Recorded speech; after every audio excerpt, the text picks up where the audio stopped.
Ngayong araw ay makakasama natin sina DICT Undersecretary Leonido Pulido III at BCDA President and CEO Joshua Bingkang upang magbahagi ng detalye tungkol sa Paxilica Initiative. Magandang araw po sa inyo.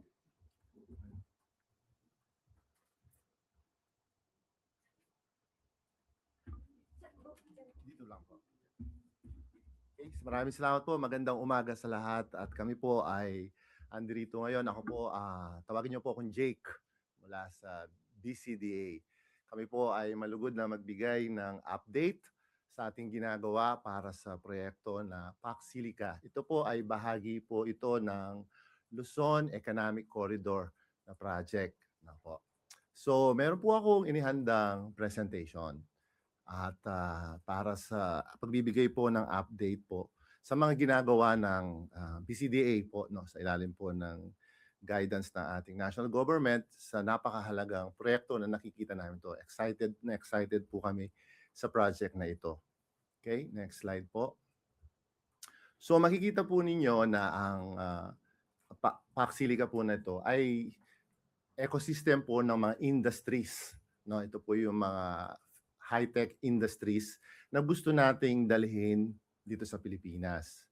Ano po? At ito po ay ang layunin natin dahil alam po natin napakadaming talento magagaling dito sa ating bansa ay maging brain gain tayo ngayon imbes na brain drain, no po? Kasi nakikita po natin yung ating mga engineers, yung mga computer science graduate natin ay nasa ibang bansa sila na nagtatrabaho sa mga malalaking mga kumpanya, no? Paano kaya kung dito sila magtatrabaho sa ating mismong bansa at tutulong, no, magbigay ng contribution para sa ating national development. Okay? At ang maaari po nating ilipat sa next slide po para ma-share din po namin sa inyo. Ito po ang Paxilica po ay nung unang sumali po tayo dito nung mga Abril po ay less than 15 pa lang. Pero sa kasalukuyan po ay more than 30 countries na po, no, ang sumali dito. Ang dami pong gustong sumali po dito dahil ito po ay pagpupul ng resources, ng talento, ng mga advantages ng mga member countries para makabuo nitong mga industries na ito. Na kailangan natin, kagaya ng Pilipinas, na meron din naman ma-share dahil mayaman tayo sa resources at ganoon din po sa local talent. Okay? Next. At nakikita rin natin dito dahil sa inisyatibo po ito ng national government ng ating Pangulo, ito po ay magbibigay ngayon ng framework ng stability and predictability para sa ating mga mamumuhunan. Kasi bubuin natin to na magiging compliant ito sa lahat ng mga regulation, international laws, at maging mga yung tinatawag po natin mga ESG goals on environment, sustainability, and governance. Okay po? Susunod po. At ito po ay, ang magpapangyari dito ay imbes na pinapadala natin sa abroad yung ating mga raw materials, kagaya po ng nickel, copper, na napakahalagang component po to. Halimbawa po, tayo lahat dito, mayroong mga cellphone, di ho ba? So, ito po ay ang mga in-export nating mga minerals na to ay component po ng mga equipment na ito sa robotics hospital equipment na po. So, mayaman po tayo sa ganyang mga resources. So, ang gusto natin ay dito na ma-process, no, at source, at sa Paxilica site po ay dun lalo siyang i-create into final products and then i-export natin. So magkakaroon ito ng high value chain contribution sa ating ekonomiya. Okay, next. Ang location po nito ay sa New Clark City, na po, sa bahagi po to ng 9,450 New Clark City. At alam naman po ninyo, nababanggit na ito ay mag-occupy ng 1,600 hectares na po. Okay? At ang lugar po na yan ay na-designate na yan bilang industrial area. Na po, matagal na siyang designated as industrial area at nakagawa na tayo rin dyan ng mga infrastruktura kagaya po ng kalsada na ang mismong ating Pangulo ay nabisita na niya at mga utilities, no? Underground utilities. Okay? Next po. Ito po yung mga ang location po nito ay nasa norte po siya ng Clark International Airport. Siguro po marami sa inyo ang naka-experience na ng magandang pasilidad po natin sa Clark na iyon at ito po ang mga industries na gusto nating ma-attract. Ano po, at hindi lang kasi ang lumalabas po parang data center, no? Hindi lang po. Ito po more on manufacturing, no? Ang gusto natin, no? At clean industries. Yun po ang gusto natin para sa proyektong ito. Okay, next. At ito po, no, inisa-isa na po namin, no? Ito na po yung mga gusto naming industries, no? Pwede naman pong mangarap, no? Pero kasi ang gusto natin itong mga high value chain na industries, lalo na po, halimbawa, sa research and development, nasa mga advanced economies na yan. Pero gusto natin dito rin magtayo sila ng R&D bago pa lang magawa yung produkto ay pinag-aralan na dito. At makakatiyak tayo na merong susuportang local talent para magawa yan. No? At andyan po, no? Hindi lang po industries. Gusto natin na yung mga magtatrabahong Pilipino doon ay magkakaroon sila ng maayos na community. So gagawa rin tayo ng mga pabahay, mga mixed use, na balanse, no po. Kasi kami, meron kaming master plan na ginawa at yan po ay balanced development, sustainable development po yan. Okay, next. Yan po, no? Meron na po tayo kasi sa Clark na dalawang malaking multinational companies. Ito po yung Texas Instrument at yung SMK na gumagawa rin po ng bahagi ng cellphone. Ito po, itong brand ko na to. Ito po yung pinanggagalingan din nila doon. Ano po? So, ito po, nag-employ na po yan ng mga libu-libong engineers, po, mga highly skilled na mga talent. At bahagi sila ng mga major exporters natin. In fact, nakakatuwa po na last year, I think, yung semiconductor industries natin was able to export more than $49 billion, which is more than 50% of the total exports. And the target of the national government is to further bring it to more than $110 billion by 2030. Malapit na po yun. Ngayon, ano ang makakatulong? Ito pong ganitong mga industriya. Ito ang gusto nating ligawan pa, pumunta dun sa lugar na inaalok natin na maging bahagi ng Pax Hillica. Okay? Tingnan po natin yung susunod na slide po. Ngayon, gusto ko pong i-discuss po, no? Sana po mangyari po to dahil ito po ang potential ng project na ito. No? Una po namin papakita sa inyo po ito. Tama po, ang lumalabas, meron po itong 1,620 hectares. In fact, ang gusto po sana nila mas marami pa, mas malaki pa. Pero dahil gusto natin responsible and sustainable development, iyan lang po ang nakalaan sa industrial development. Yung iba po for open space, urban farming, and iba pang development na makakadagdag sa well-being ng mga titira doon o magtatrabaho. Ang nakikita nating initial development, kagaya po ng ginagawang mga proyekto ng DCDA sa New Clark City, sa Bonifacio Global City, yung Subic Clark Expressway, ay ginagawa rin natin to ng tamang plano and by phase. So nakikita natin, ang unang requirement dito, kailangan muna magawa dito yung mga internal infrastructure. So mga $10 billion po ang kailangan dyan. At nakikita natin na yan ay investment na ibibigay ng mga gustong mamuhunan mula sa mga member countries ng Pax Hillica. But at full development, nakikita natin, yan ang potential, $40 to $70 billion. Na po. Inaral na po namin yan at yan po ay base sa siyensya, hindi po yan pangamba na haka-haka, kundi yun po ay based on science. So ang nakikita nating employment to be generated ay mga 130,000, 290,000 jobs, high quality jobs. Ngayon po sa Clark, mayroon ng mahigit 150,000 workers. So ito po ang pwede nating idagdag doon. Ano po?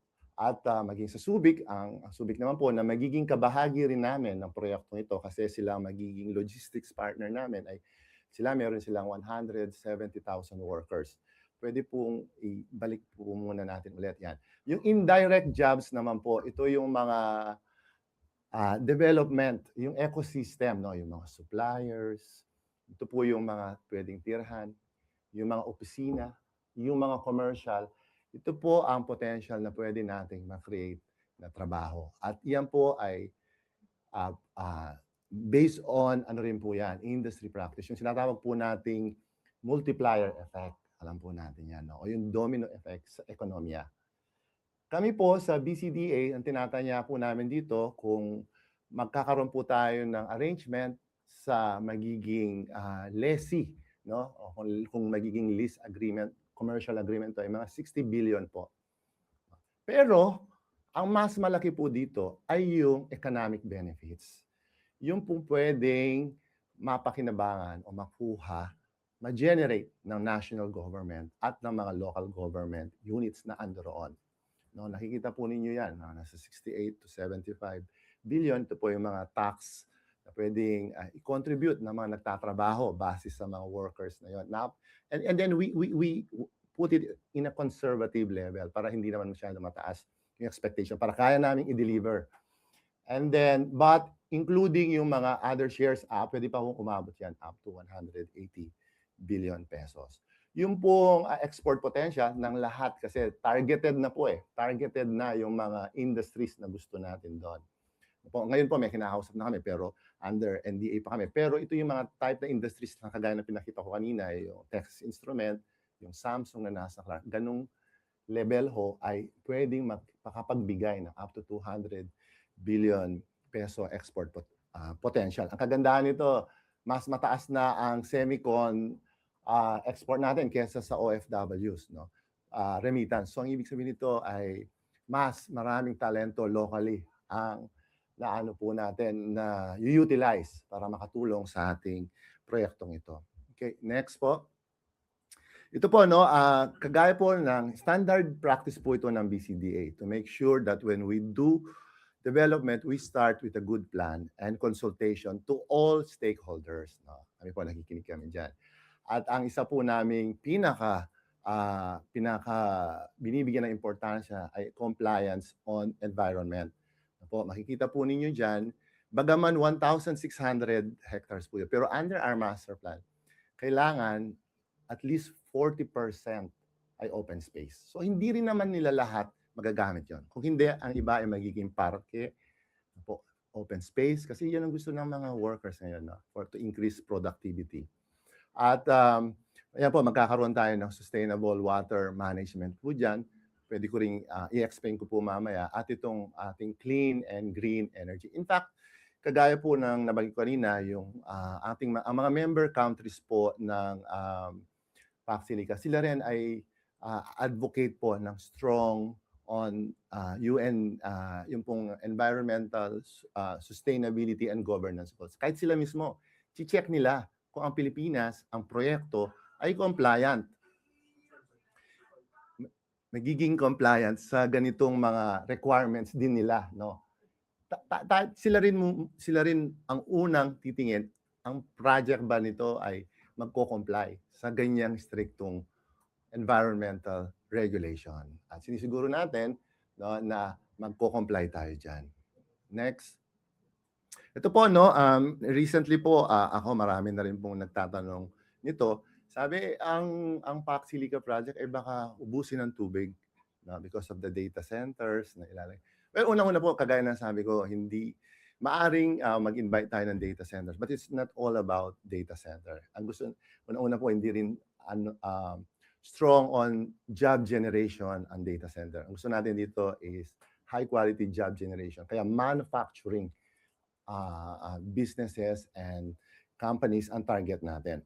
So sabi dito, nakikipag-compete sa limited na community water. Hindi po, no? In fact, inaral na namin po yan na meron na kaming propose na project dyan. At ang PPP Center ay in-endorse na sa amin, yung isang proposal dyan.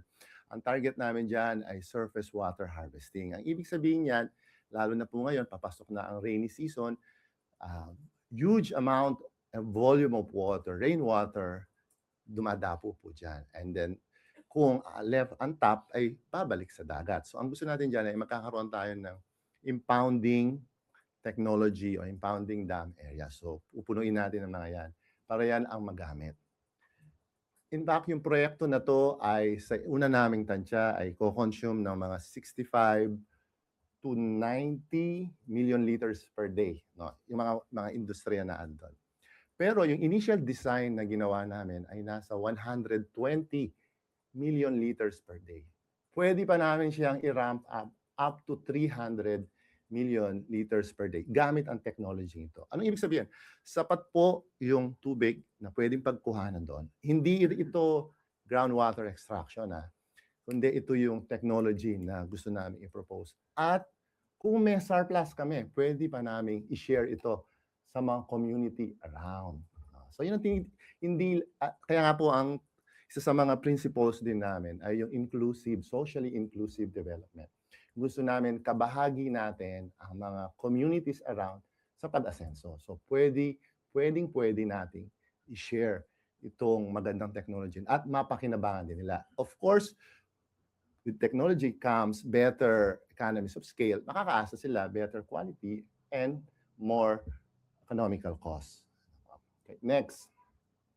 Sabi nila, may lumabas, it will displace indigenous people, yung mga katutubo natin na kapatid na andon.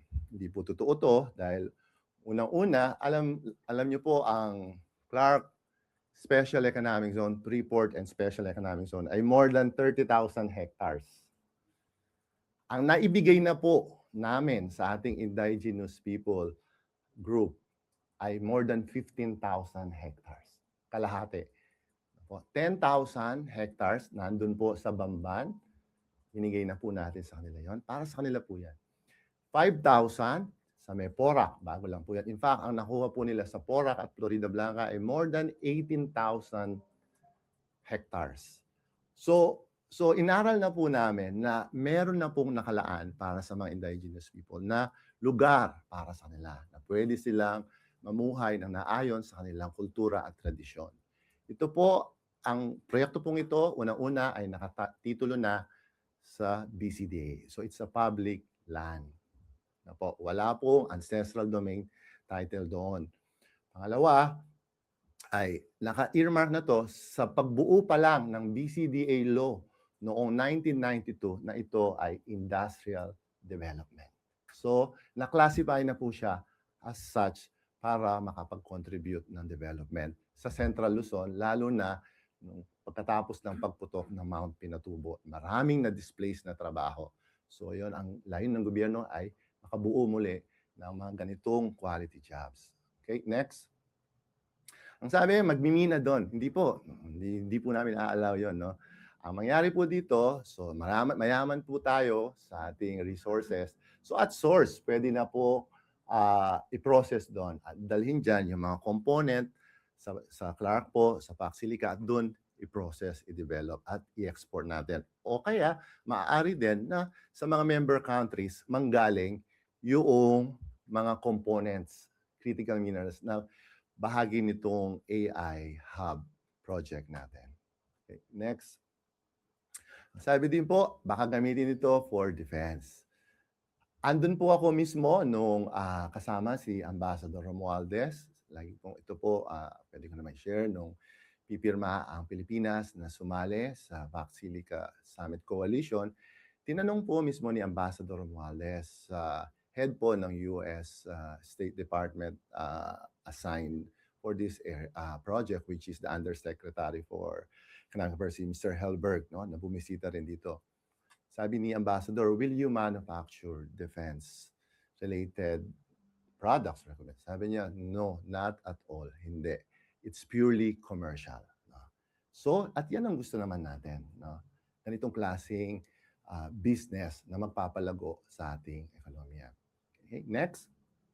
Ang sabi rin yun nga, masisira ang environment. Hindi po, na-explain ko na kanina, na hindi po tayo mag-agawan. At kami po ay susunod. No? Hindi lang kami, at dahil in our contract po kasi, this will be like any other commercial contract, business contract that BCDA has entered into the past and will be entering with other investors, both local and international, na they all should comply with regulations. Halimbawa, yung pagkuha ng ECC, lahat po ng mga projects namin, kumukuha ng ECC. Hindi kami magsisimula kung wala yon. At hindi lang nagtatapos doon, no? May monitoring pa. Kailangan meron kaming commitment na we will comply with for sustainability na compliant kami sa environmental regulations. So ang DNR din, maglalagay rin siya ng team, no? Ginagawa na po namin yan sa airport, sa Subic Clark Expressway. Minomonitor nila yung quality ng tubig, yung quality ng hangin na it should be at international standards na hindi makakapahamak sa environment at sa mamamayan. Okay, next. At ito po, no, malinaw na rin po, hindi na ito usapin kung aling batas ang masusunod. Una-una po, kami, BCDA, guided kami kung ano po pwede lang. Hindi rin naman ho kami pwedeng mag-commit ng lampas sa aming mandato. So, ito pong kung ano mang magiging arrangement na gagawin natin doon ay sa Philippine laws, kagaya po nabanggit na namin dati yung Investors List Act natin, na lalong napaganda pa dahil maraming incentives at tinitingnan nila yan, at yung BCDA law kasi allowed kami to enter into all kinds of business models, pwedeng lease, joint venture, concession, or other modes pa ho. So, ito po wala na sa table of discussion with the other parties. Okay, next. Okay. So in short po, no, gusto ko lang i-summarize po na itong proyekto po nito ay, at kami naman ay maganda po na lumalabas din yung mga ganitong concern ng ating iba't ibang sektor at nakikinig kami kasi kabahagi yan ng tinatawag naming stakeholders consultation. Nakikinig kami. Pero ito lang po ang masasabi namin na ang proyektong ito ay napaganda dahil sigurado panalo ang Pilipinas at panalo ang Pilipino. Dahil, iyan ko na lang po, i-recap, no? Pac Silica, New Clark City is envisioned as a Philippine hub for industries of the future. Pangalawa, it is intended to create better jobs for Filipinos and build capabilities that will remain in the country. Po.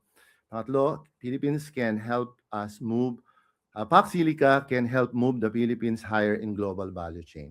Sinasabi nga, imbes na maging bystander tayo ng ganitong mga pinag-aagawang industriya, no po, na nilalampas-lampas na lang tayo, ay magiging builder na tayo, magiging sentro na tayo mismo ng ganitong mga activities. No po? And then this hub will create a new engine for investment, nabanggit ko na po, for exports and regional growth. And then this will be governed by Philippine law, environmental protection, so especially for the surrounding communities, remain non-negotiable. Priority po yan. At ang last po, the government, I recognize the public confidence must be earned through transparency and consultancy. So ito po yung laging nasa isip namin habang kami po ngayon ay binubuo namin itong proyektong ito. At naisin namin na sana ay mangyari po ito, no? Kasi napakagandang opportunity to be the next big thing for the Philippines. Salamat po.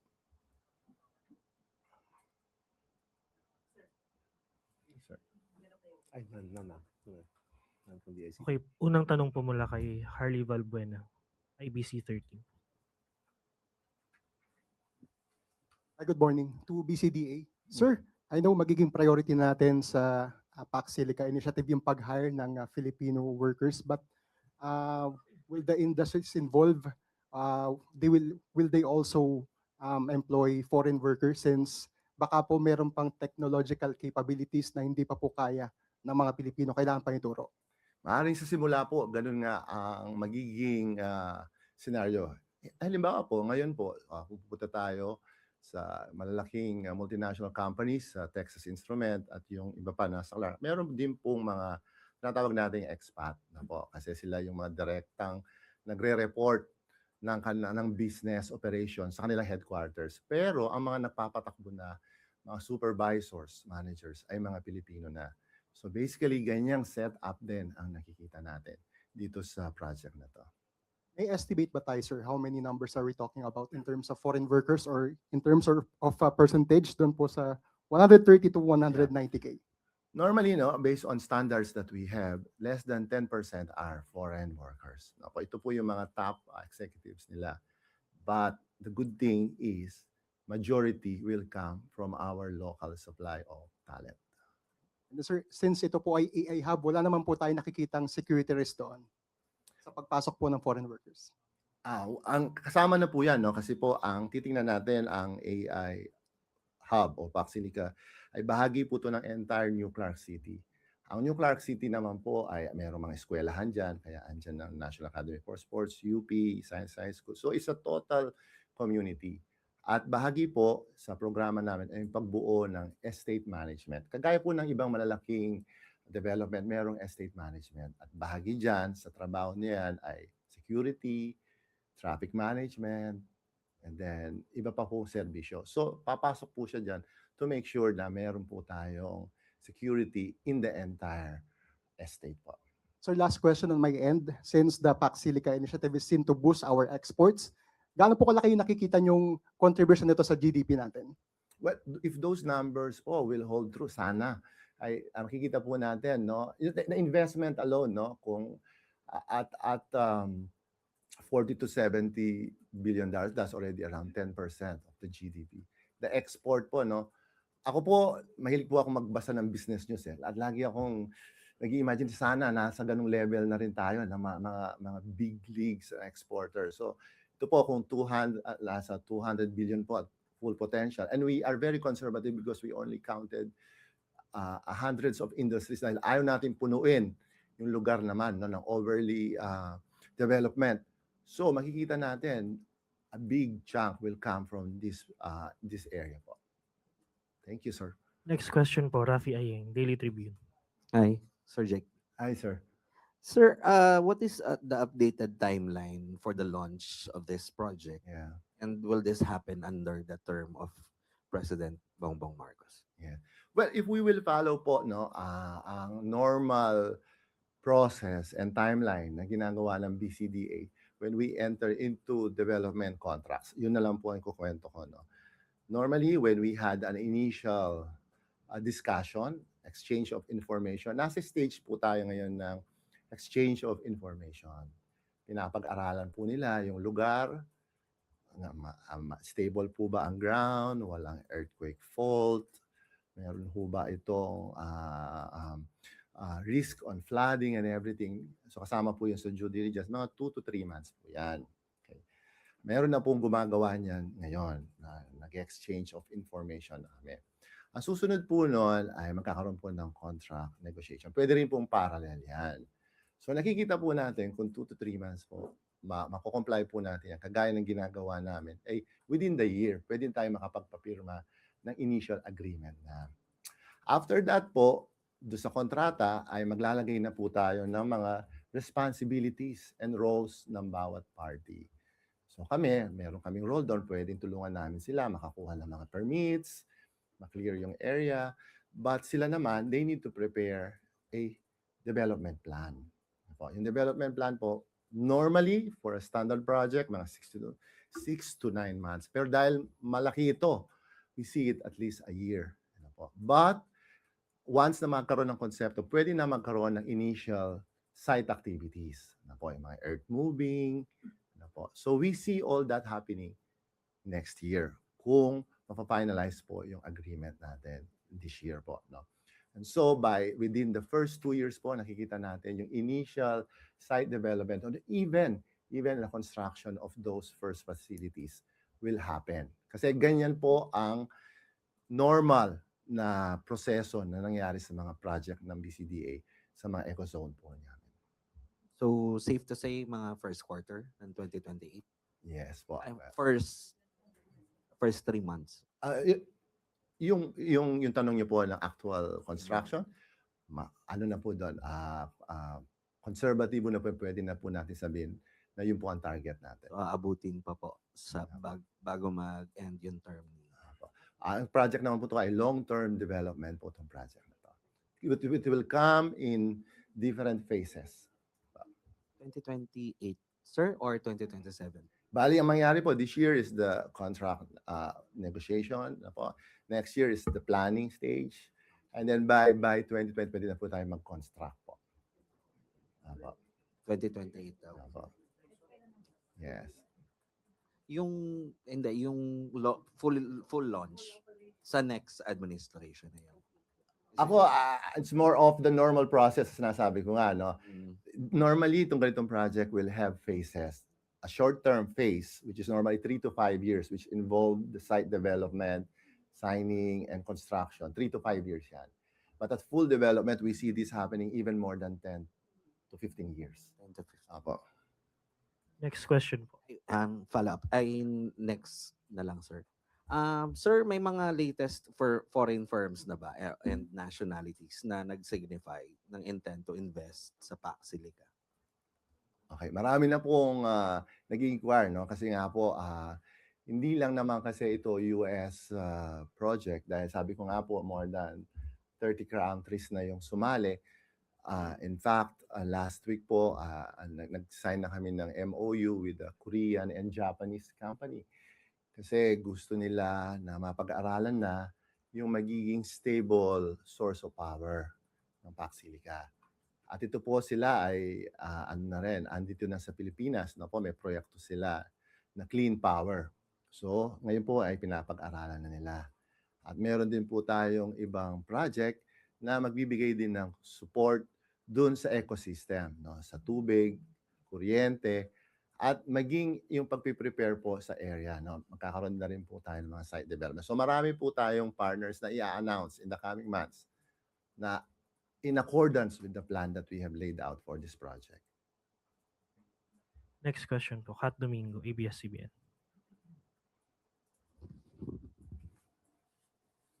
Sir, since you already mentioned power, how much is the expected demand for energy that will be generated from the PAC Silica? Yes. Our initial assessment is to be conservative around at full development po to, no, mga 3 gigawatts po yan. No. Of course, sabi ko nga po, we want to be responsible with this development. We don't want also to compete with the power supply that is earmarked for the communities, for the residential, for the general population. That's what I meant. Kaya nga po nagsimula na kami, I think last month, kita niyo po, in-announce na namin yung isang malaking project with Saudi firm, yung Aqua Power, 500 megawatts of solar farm na nasa loob mismo ng New Clark City, katabi niya ang PAC Silica. So maraming benefits po to, no? I'll go to the full explanation ng answer ko sa question ni ma'am. Una, clean and green. Yan po hinahanap ng mga ganitong industries. Apo, ayaw nila yung mga fossil fuel run na power plant. Sila clean and green. So, ang mangyari po dahil solar, unlimited naman po. Di ba alam natin ang sunlight. We are blessed with 300 days of sunshine. So, ito pong project na to ay nasa loob ng Clark. Ang ibig sabihin, magiging embedded power plant pa siya. For the longest time, kino-complain ng mga investors or ng mga ibang sector, mahal ang kuryente sa Pilipinas, sabi niya. Pero basically, that's no longer true. But with this project pa, ay ang mangyayari ay mapapababa pa natin kasi magiging embedded na siya. It's like a power supply, a generator, right to your next door. So, marami siyang makakat ng mga charges. So, we're working on that kind of environment to make sure the power. And we are working right now to study an LNG plant.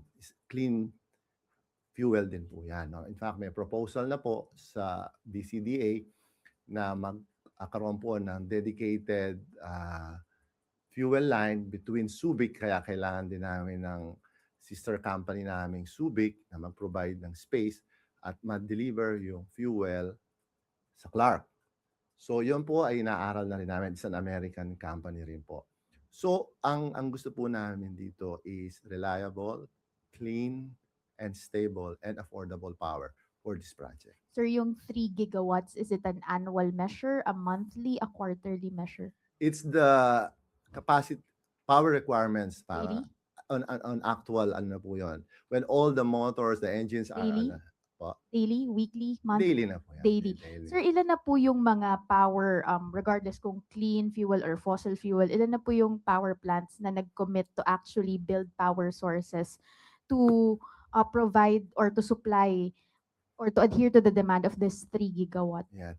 So ang nasabi ko na po na may isang US American company, they already formalized their intent to build that project at ang kagandahan po nito ay ginagawa na po yung feasibility study and I'm requiring them to come up with the results soon so that kami mismo ay magamit namin yon at masama sa pagpaplano. Second, nabanggit ko na nga po yung Korean company and a Japanese company have also signed an initial understanding with us to study how to provide the needed support. In fact, yan din po ang tanong ng US government when we had an Luzon Economic Corridor Summits, where will the power and water? And we gave this same information to them and they are hoping that we can deliver those so that they can easily convince these investors to locate in the site. Sir, last from my end, at least half po ba nung 3 gigawatt supply, rather demand, is already accounted for? Or are we still just in the hopeful phase of things, meaning wala pang actual commitments? Or kung may actual commitments, ilan na po yung megawatts or gigawatts Well, na actually covered? Meron na po tayong actual na 500 megawatts na po na solar power. So, okay na po yun. Ang next po dyan, kasi we don't want to overbuild then. No? It should be hand in hand with the demand. The supply, yung law of supply and demand po, kailangan laging andyan. So yung tinitingnan po na project po ngayon na LNG, para maging, sabi po ng mga kausap nating expert on power energy, should be at least 1,200 megawatts. So 1.2 gigawatts. But of course, it can be built by modular size. Kasi normally 300, 600, 900, 1,200. So ito po ay naka-scale base sa demand. Pero ang inaaral na po nila, ganong level na, ma'am. And we see that it will not only come, tama ka, from a single source. This will all come from all different sources of different types, no? Pwede ring wind. Actually, pinapaaral na rin ho namin kung pwede ang wind. Geothermal, kung pwede rin po yung heat coming from the underground. So, yun po ngayon are all parallel in studies po ng BCDA. Pero yung mga medyo nasa advanced stage na, ma'am, yung discussion namin with US, Korean, and Japanese energy providers. Next question po, Bernadette Tamayo, Manila Times. Hi, ma'am. I'd like to ask po, Yusek Pulido. Sir, ano pong magiging role ng DICT in ensuring that this PAC Silica project will be protected from cyber attacks?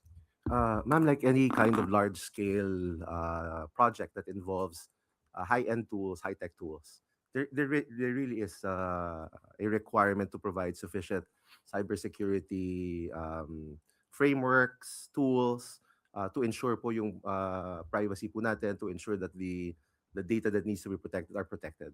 And so the DICT, not only are we here to enable our partners in the BCDA, DTI, and DOF to pursue the success of PAC Silica, we're also here to ensure that we have the proper frameworks in place, that we have the proper people in place, that we have the proper tools in place to ensure yung ano po natin, yung data privacy po at protection po of our critical data. Next Okay, ma'am. question po, Ace Romero, Philippine Star. Since this is a long-term project po, no, and based on the timeline that you provided, this will go fully operational under succeeding administrations na po. What is the assurance of the investors about predictability?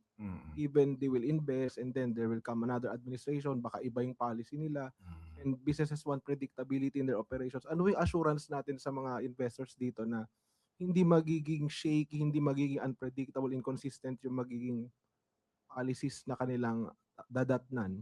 Apo, maraming salamat po.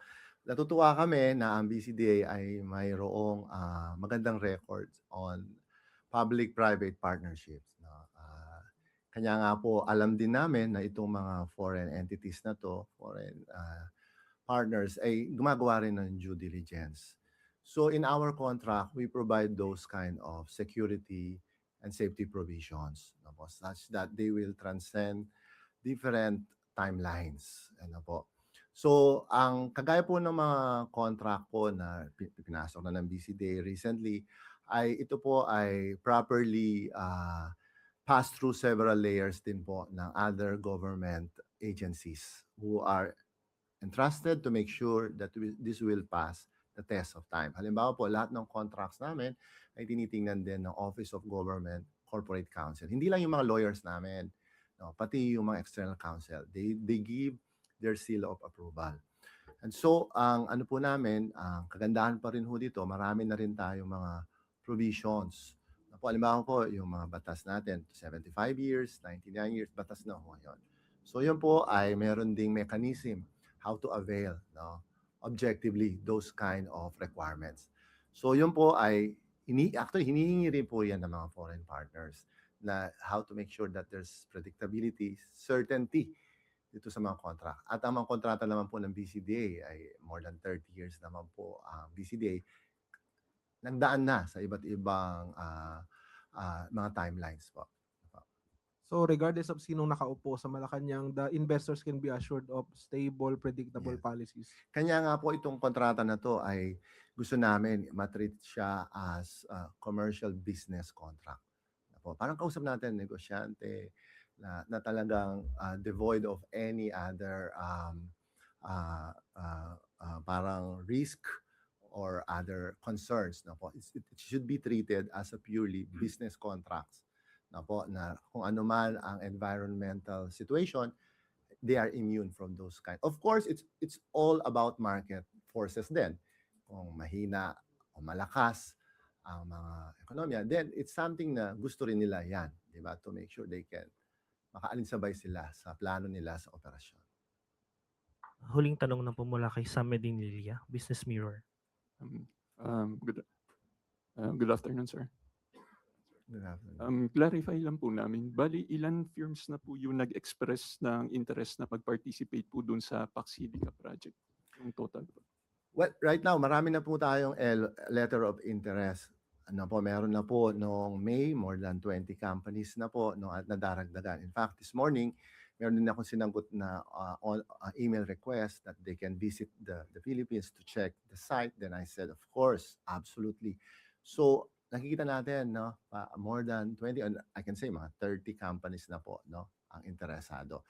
Kanya lang po, hindi pa tayo pwedeng mag-entertain sa kanila ng husto dahil we need to have the final agreement first to be finalized by BCDA. Ilan po kaya dun yung data center tsaka yung ilan dun yung high-tech manufacturing firms na na-mention po nila kanina? Mostly manufacturing high-tech. Siguro po kung data center, isa o dalawa lang po yung andon. And then the others are basically on energy industries din. Follow-up lang po. Na-mention po na para may ongoing pong study na kinoconduct yung DNR regarding dun sa environmental impact ng Paxilica project. Yeah. Hintayin po ba munang matapos ng BCDA yung completion ng study na yun bago ma-sign yung framework deal ng November? Hindi naman po kasi basically po, ito po, masishare ko rin po. Ang BCDA po, nung ginawa namin yung master plan nito, 2017, and then we started developing it. Meron na po kaming general ECC na po. Meron na kaming general environmental compliance certificate para sa entire project. Na po. Pero individually po, ang mangyari niyan, each industry that will be putting up shops, offices, kailangan kukuha sila individual na ECC. They have to comply. And of course, ang batayan po, ang gauge po niyan ng DNR is the master plan that we have that they also look into and also their own regulations. So, parallel po yan. Pwede po ang mga industry sila ang kukuha mismo ng ECC later, which is a standard thing naman na ginagawa ng mga projects na ganito. Bali, sir, i-confirm ko na lang. Bali, on track pa rin po ba tayo na masasaynan yung framework deal ng November? Yun po yung gusto po natin ngayon, nag-uusap na po tayo with our the concerned government agencies. Ang ano lang po diyan paano tayo pwedeng come up with the best arrangement possible, no? Which should be basically dapat a win for the Philippines. So expected masainan po by November. Ako kung tatanungin, gusto ko po. Pero syempre po, it's a negotiation. Two parties must agree, hindi ho ba? Last na lang po. Ilan pong years po kaya yung expected na itatagal, yung parang duration ng contract na sasainan po sa November kung sakali? Well, ang kagaya po nitong mga economic zone ay meron na po tayong batas at natutuwa po tayo na ipasa na rin yung recent na 99-year lease. Nako. So, ang Clark po pala ay hindi pa sa kasalukuyang status nito ay hindi siya pwede pang ibenta. So basically, leasehold po lahat dito. So the ownership will always remain with the Philippine government under BCDA. So, but the provisions that are allowed under law now is up to 99 years. Dati po 75 years. Ngayon, titingnan natin, merong conditions, requirements, kung pwede rin silang pumasa for 99-year lease. So 99 years po yung deal. Yung po pwede po nating i-offer din sa kanila base sa mga requirements natin. Thank you po, sir. Yes. Yun na po, huling tanong. Your closing statements na lang po. Kami po, okay. Maraming salamat po sa opportunity na makapagpaliwanag kami. Kami po ay natutuwa po na makapagbigay ng update. No? Ito po yung mga latest update namin. At regularly po magbibigay kami ng update sa project na ito. Dahil napakagandang project po ito. Marami pong bansa ang gustong makashare nito. At kami naman po ay laging bukas, no, sa mga lahat ng concern. Sabi ko ba, normal po sa amin yan. Nasa stage po kami ngayon, tinatawag namin stakeholders consultation. So, sabihin po kung anong concern, i-address na. Lagi po, ako po, ang sinasabi ko, laging merong solution dyan. Business solution or engineering solution.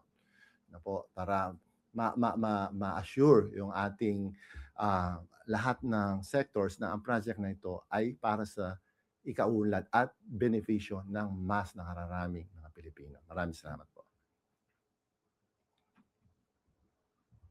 So maraming salamat at sa mga kababayan natin na nakikita natin sa social media na medyo nagkakaroon ng pag-iingay. Siguro mas mararapat po na open naman po according to PCO Joshua Bingkang na makipag-usap po. Huwag po tayo agad-agad na magbigay ng negatibong impression dahil kung wala po kayong pinagbabatayan na basihan, makakasira po ito sa mas maganda sanang idudulot ng ganitong klaseng proyekto. So kung kayo'y may mga concern, hindi po kailangan na kayo sa kalsada sumigaw. Pwede po kayong makipag-usap sa gobyerno para malaman namin kung ano yung concern. At nagkakaroon kasi ng takot, no, na maaari mawala daw yung mga farmers, yung mga indigenous people na sa lugar na to. Pero doon sa patatayuan ng structure, hindi po ba ito ay nasa buildable area na po, sir? Tama po yun. Nasa buildable area na designate under the master plan po. In other words, hindi po totoo na may madi-displace na mga farmers kasi matagal na po itong area na to na buildable area. Noon pa po, nung nagkaroon po ito ng 2019 SEA Games. Tama po ba? Yes, Undersecretary. Ayan. Maraming salamat muli kay DICT USEC Designate Leonido Pulido III and to BCDA PCAO Joshua M. Bingkang. Maraming salamat po sa inyong pagpapaliwanag. Maraming salamat.